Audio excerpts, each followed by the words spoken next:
देखिए, सूर्य के साथ राहु अथवा केतु स्थित हो, सूर्य के साथ राहु अथवा केतु स्थित हो तो सूर्य ग्रहण दोष बोला जाता है। उस कुंडली में सूर्य ग्रहण दोष होता है, जिसके कारण सूर्य से संबंधित परेशानी आती है ज्यादा। क्या आएगी? सूर्य यदि पीड़ित हो तो पितृदोष भी होता है, तो पितृदोष से संबंधित भी दिक्कत होता है। पितृदोष का मतलब जातक के सफलता में अनेक प्रकार की परेशानी आती है, घर में विवाह, संतान में विलंब आता है, पितृदोष से संबंधित। उसी प्रकार की परेशानियां ग्रहण दोष भी देता है। यदि ग्रहण दोष किसी कुंडली में, सूर्य आत्मबल का कारक है, आत्मबल में कमजोरी करेगा। जातक अकेले किसी कार्य को करने में डरते हैं, आत्मबल मजबूत नहीं होता है, अपने ऊपर विश्वास नहीं होता है। जिनके कुंडली में सूर्य ग्रहण दोष होता है वह व्यक्ति अपने पर विश्वास पूर्णता नहीं कर पाते। आगे चंद्र दोष, चंद्र ग्रहण दोष, ये चंद्रमा और राहु अथवा केतु के साथ अगर स्थित होता है चंद्रमा तो यह दोष बनता है, जिसके कारण जातक की मानसिक स्थिति ठीक नहीं होती है। चंद्र ग्रहण दोष बन गया जिसकी कुंडली में, उसकी मानसिक स्थिति मतलब जातक धैर्यपूर्ण कोई काम नहीं कर सकता है, थोड़ा हमेशा अशांत मन का रहने वाला होता है। और चंद्रमा से माता की स्थिति देखी जाती है, चंद्र ग्रहण दोष बनने से माता की स्थिति भी पूर्णतः सही नहीं होता है। तो चंद्र ग्रहण दोष जिसके कुंडली बन जाता है उसको, उस जातक को अमावस्या तिथि के आसपास ज्यादा परेशानी होती है। जिस प्रकार से चंद्रमा का बल घटता बढ़ता रहता है, उसी प्रकार से उसका साहस भी घटता बढ़ता रहेगा। अगर किसी कुंडली में चंद्र ग्रहण दोष है, चंद्र ग्रहण दोष मतलब चंद्र के साथ राहु बैठे हो अथवा केतु बैठे हो, तो व्यक्ति की स्थिति पूर्णिमा के समय, जब तिथि पूर्णिमा के आसपास आएगा उसमें तो बड़ा बलवान साहस हो जाए, साहसी हो जाएगा। लेकिन जिस समय वह जातक, उस जातक मतलब जिस समय अमावस्या तिथि आएगी उस समय उसे, उस जातक को परेशानी आएगी। ठीक है। आगे मंगल राहु केतु के साथ स्थित हो, मंगल यदि राहु के साथ स्थित हो अथवा केतु के साथ स्थित हो तो क्या बनता है? अंगारक दोष बनता है, जिसके कारण जातक अधिक क्रोधी स्वभाव का होता है। छोटी छोटी बात में क्रोध आ जाएगा।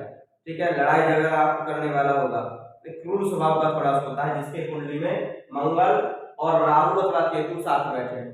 ठीक है, इसके साथ अन्य ग्रह बैठते हैं तो बैठने दीजिए, यह पूर्णतः दोष कटेगा नहीं। मान लेते हैं मंगल राहु एक साथ बैठ जाए, उसके साथ बुध बैठ जाए तो यह दोष पूर्णतः कटेगा नहीं। आप मंगल राहु का अंगारक दोष उसमें बोल सकते हैं, कह सकते हैं कि आपकी कुंडली में मंगल राहु एक साथ बैठे हो तो अंगारक दोष बनता है। इसमें भी होता है कि मंगल राहु एक साथ बैठे हुए हैं तो पूर्णतः अंगारक दोष बना कि नहीं बना वो आगे समझाएंगे।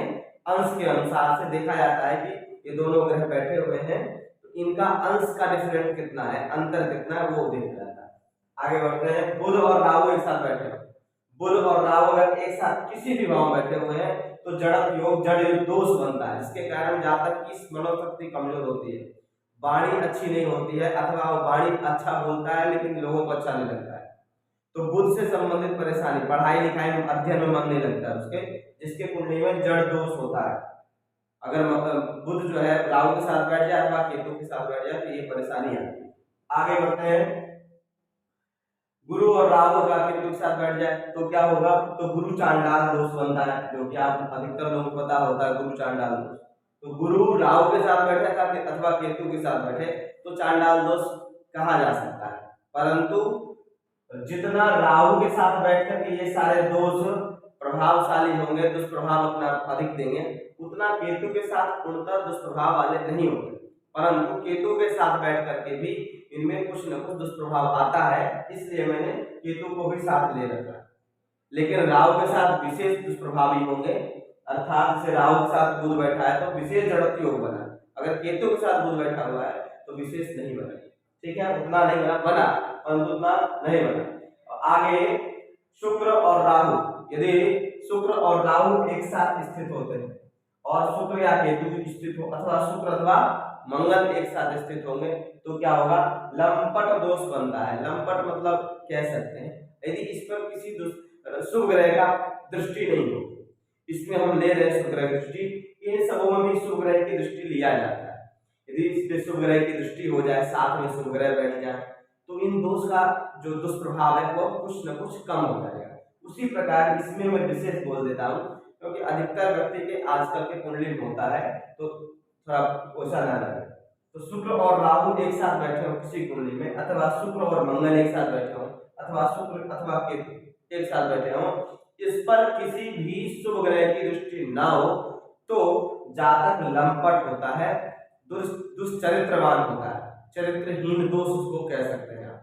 तो चरित्रहीन होता है, व्यक्ति को समझ में आता है क्या करें, उल्टा सीधा काम करेगा, परपुरुषगामी परिस्त्रीगामी हो सकता है, जो जिस जातक के कुंडली में इस प्रकार से है। लेकिन ध्यान रखिएगा, शुक्र मंगल एक साथ बैठे हुए हों, इस पे अगर शुभ ग्रह की दृष्टि पड़ जाए तो ऐसा देखिए आजकल के व्यक्ति के मन में आ सकता है, क्योंकि आजकल का माहौल ऐसा है, तो पूर्णतः आपने कह सकते दुष्चरित्र नहीं, ठीक है। तो शुभ ग्रह की दृष्टि आ जाए तो कहते हैं कि नहीं ठीक है, कोई वैसी स्थिति नहीं, ठीक है। तो शुक्र और राहु केतु मंगल एक साथ बैठते हैं, जितना शुक्र पर पाप ग्रह का प्रभाव रहेगा, विशेष करके राहु का मंगल का, उतना ही व्यक्ति को थोड़ा सा इस मैटर में, चरित्र के मैटर में अशुभ बनाता है, दुष्चरित्र देता है, ठीक है। अब इनका जो उपाय है, उपाय आप इस प्रकार, शनि और राहु का कोई विशेष वो नहीं बनता है, लेकिन एक दोष बनता है 3 ग्रह को मिलाकर। जिस जातक की कुंडली में मंगल, शनि और सूर्य, यह तीनों, मंगल शनि और सूर्य, यह तीनों एक साथ किसी भी भाव में बैठ जाएंगे। अगर किसी भाव में, देखिए हम बना रहे हैं भाव आपको समझने के लिए, यदि मंगल, ये मंगल शनि, मान लीजिए पंचम भाव में मंगल शनि और सूर्य एक साथ बैठ जाए, किस भाव में, मान लो पंचम भाव में आपको दे रहा हूं, कोई भी राशि हो, ठीक है, अगर बैठ गए तो उसको पंचम भाव से संबंधित बहुत ज्यादा परेशानी है। जिस कुंडली के जिस भाव में यह तीनों ग्रह एक साथ बैठ जाए, भले इसके शुभ ग्रह की ही दृष्टि क्यों न पड़ जाए, लेकिन यह उस भाव को पूर्णतः 90% नष्ट कर देंगे, स्थिति खराब कर देंगे, और उस भाव से संबंधित अंग में भी परेशानी करेंगे, जिसके यह तीनों ग्रह मंगल शनि और सूर्य एक साथ बैठ जाए। यहाँ तक कि कभी कभी यह भी देखा गया है, जिस जातक की कुंडली में मंगल शनि सूर्य एक साथ बैठ जाते हैं, उसको उस अंग में ट्यूमर जैसी समस्या भी दे देते हैं। कितना परेशानी कर सकते हैं यदि मंगल शनि और सूर्य एक साथ बैठे हों, शुभ ग्रह की दृष्टि पड़ जाए तो कुछ कम प्रभाव होगा, अगर शुभ ग्रह की दृष्टि नहीं पड़ती है तो यह बहुत दुष्प्रभावी होते हैं। जिस भाव में बैठेंगे उससे संबंधित अंगों में बहुत कमी, जैसे पंचम भाव से क्या देखते हैं, पेट नाभि के आसपास की स्थिति, पंचम भाव से गर्भ की स्थिति देखते हैं, ठीक है। तो उसको गर्भ से, स्त्री है तो गर्भ से संबंधित, संतान संबंधित परेशानी दे देंगे, पुरुष है तो पेट उदर से संबंधित परेशानी दे सकते हैं।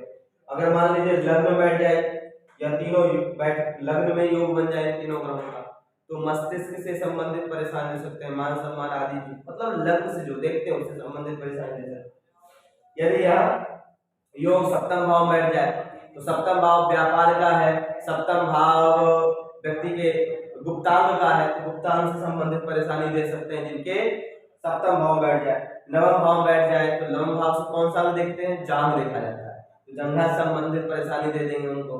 धर्म भाव में अनेक प्रकार का उथल पुथल मचा देंगे। ये तीनों ग्रहों का योग अच्छा नहीं माना जाता। अब इनका उपाय के बारे में समझते हैं कि उपाय किस प्रकार से करें। देखिए ये सारे जो दोष हैं अधिकतर मतलब राहु से ही बन रहे हैं, तो जो जो दोष राहु से बनता है उसका उपाय हम शिव जी का, शंकर भगवान का रुद्राभिषेक आदि करा किया जा सकता है, महामृत्युंजय आदि जो भी शंकर जी की उपासना है उनसे करके उसकी शांति हो सकती है। दूसरी, इसके लिए जिसका राहु से संबंधित कोई दोष बन करके और उसको परेशानी हो रही है, तो चांदी धातु उनके लिए अति उत्तम। तो इन सभी दोषों में आप उनको सीधे बता सकते हैं कि पहला काम करिए कि आप चांदी का आभूषण अधिक से अधिक पहनिए। अन्य आभूषण पहनना कोई खराबी नहीं है, लेकिन अगर चांदी का आभूषण पहनते हैं तो विशेष इसका जो दुष्प्रभाव है उसमें कमी आएगा, यानी कि राहु केतु चांदी से इनकी स्थिति ठीक हो जाती है, ठीक है। और दूसरा उपाय ये भी है कि जिस ग्रह से संबंधित बन रहा है उस ग्रहों का दान जप आदि करना चाहिए। जैसे सूर्य से बन रहा है तो सूर्य का दान जप आदि करवा दीजिए, चतुर्गुणी जप आदि होता है प्रत्येक ग्रह का, चंद्रमा संबंधित ये चांडाल दोष बन रहा है, तो चंद्रमा संबंधित, अच्छा एक चांडाल सॉरी चंद्रग्रहण दोष जो है इसमें एक और स्थिति देखा जाता है, क्या चंद्रमा क्षीण है अथवा पूर्ण है। मान लीजिए चंद्रमा के साथ राहु बैठा हुआ है, तो चंद्रमा के साथ राहु जो बैठा हुआ है, तो राहु जैसा है ठीक है, लेकिन चंद्रमा कैसा है, चंद्रमा क्या उस कुंडली में पूर्ण है या क्षीण है। तो क्षीण चंद्रमा पूर्ण चंद्रमा कैसे होते हैं, यदि चंद्रमा के साथ सूर्य बैठा हो अथवा चंद्रमा जहां बैठे हो उनसे 2 घर आगे या 2 घर पीछे के भावों में, 1-2 घर आगे या 1-2 घर पीछे के भाव में यदि सूर्य बैठ जाए तो वह चंद्रमा क्षीण कहलाता है। फिर से समझिए, चंद्रमा जिस भाव में बैठे हैं उस भाव में उसके साथ सूर्य बैठा हो अथवा सूर्य उस चंद्रमा से 2 घर आगे बैठ जाए किसी भाव में और 2 घर पीछे बैठ जाए किसी भाव में, तो वो जो चंद्रमा बेचारा बैठा है वो क्षीण हो जाएगा। अगर क्षीण चंद्रमा के साथ राहु और केतु बैठ गए, राहु अथवा केतु बैठ गए और चंद्रग्रहण दोष लग गया तो विशेष अरिष्टकारी होगा, विशेष अशुभकारी होता है। ठीक है, अब एक चीज और समझते हैं कि यह दोष विशेष अरिष्टकारी और किस स्थिति में हो सकते हैं। एक और स्थिति है, जैसे मान लेते हैं कि द्वितीय भाव में मंगल और राहु एक साथ बैठे हुए हैं, द्वितीय भाव में मंगल और राहु एक साथ बैठे हुए हैं, तो इनका अंशों का डिफरेंस देखा जाएगा। तो आप सीधा ये कह सकते हैं भैया आपकी कुंडली में द्वितीय भाव में मंगल राहु बैठे हुए हैं, तो आपके कुंडली के अनुसार मंगल का अंगारक दोष बन रहा है। क्या बन रहा है, अंगारक दोष बन रहा है। तो आप ये तो कह दिए एक भाव में बैठे अंगारक दोष बन रहा है, लेकिन इनका जो डिग्री है, अंश है, उसके तरफ भी थोड़ा ध्यान देना चाहिए। कैसे, अंश यदि इनका ज्यादा डिफरेंट होगा तो ये दोष जो है पूर्णतः उसे दुष्प्रभाव नहीं करेगा। कैसे, मान लेते हैं इसमें बैठ करके राहु जो है वो 18 अंश का है, मंगल केवल 5 अंश का है, मंगल केवल 5 डिग्री का है और राहु कितने अंश का है, डिग्री का है 18 अंश का है। तो इन दोनों बैठे हैं एक ही भाव में, एक साथ बैठे हुए देखने में, लेकिन अंश से देखा जाए तो यह 13 अंश के डिफरेंट में बैठे हैं। 13 कैसे, 18 और 5, यह 5 ही अंश का है, यह 18 अंश का, कितने डिफरेंट में, 13 अंश के डिफरेंट में। तो ऐसी स्थिति में इनका जो डिफरेंस ज्यादा हो गया, कोई भी दोष जितना क्लोज रहेगा, जितना वह ग्रह अंशों के अनुसार से निकटतम रहेंगे, उतना ही वह पूर्णतः उस दोष का दुष्प्रभाव देंगे। लेकिन यहाँ पे 13 अंश का अंतर है, इसमें ज्यादा दुष्प्रभाव नहीं देंगे। जितना कम से कम 6 अंश से कम अगर अंश के डिफरेंट में अगर हुए तो ही हम अपना पूर्णतः दुष्प्रभाव देंगे। अगर 12, 13, 15, 20 अंश का अंतर है, एक साथ बैठे हैं, तो उसका ये समझ लीजिए 40%, 30% ही उसका दुष्प्रभाव देखने को मिलता है। इस बात का ध्यान रखिएगा, ये नहीं कि देख लिए कि जैसे द्वितीय भाव में मंगल राहु बैठा है, बता दिए कि भैया तुम्हारे ये अंगारक दोष है, आप ये कराओ, मंगल का जप कराओ, राहु का जप कराओ, यहाँ कराओ, वहां कराओ। ऐसा नहीं कर सकते हैं, आपको देखना पड़ेगा इन दोनों का कितना डिफरेंट है अंश का, या कोई भी दोष, इसमें से कोई भी दोष राहु से संबंधित बन रहा है तो राहु का और उस ग्रह का, जिस ग्रह से संबंधित दोष बन रहा है, इन दोनों का कितना फासला है, कितना उनका दूरी है, उसके अनुसार से उनको दोष बताया जाएगा और उसका दुष्प्रभाव बताया जाएगा, उसका शांति कराना चाहिए। ठीक है, राधे श्याम।